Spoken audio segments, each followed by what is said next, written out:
Hello everyone, the game I'm playing here is Kiev 41. I'm playing the campaign game and we've just completed the July turn. So we've reached the beginning of August, obviously. How have the Germans done?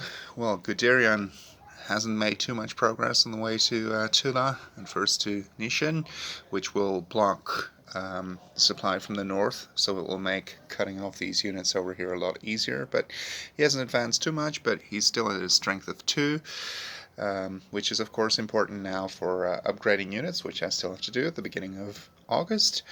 Yeah, the Germans have created a bridgehead over here.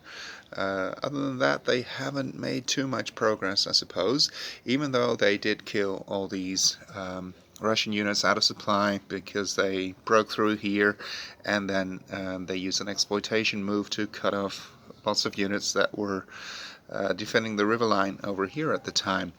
That did cost them, however, because there was a counterattack. Because by playing that exploitation move, they gave up the initiative disc, and subsequently the Russians drew reinforcements, and one of those reinforcements they actually drew was, well, because they have the Kiev prerogative, which means they can choose the last one, but I think in this particular case they had already drawn it, which is Marshal Bujonne, if I pronounce that correctly, and one of the things he can do is he can command any Russian bloc within range, so regardless of color, and he initiated a couple of counterattacks which actually resulted in the destruction of these 2 German units, and as you can see, one of them is a really strong bloc belonging to Kleist.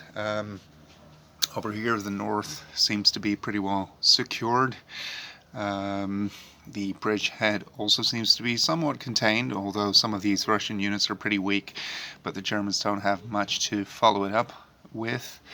Yeah, so the Russians seem to be looking pretty good, but depending on how Guderian does, that might change soon if the north gets blocked from supply, so then they have to make sure that the Germans don't cut off this route here so that they can be supplied from here anymore. So that's definitely something they have to take into account, and of course also a lot depends on which reinforcements the Germans are going to draw. Are they going to draw that second Luftwaffe HQ, which would make quite a difference, of course, in offensive power. So thank you for watching. I'll be back with you after the August impulse. See you.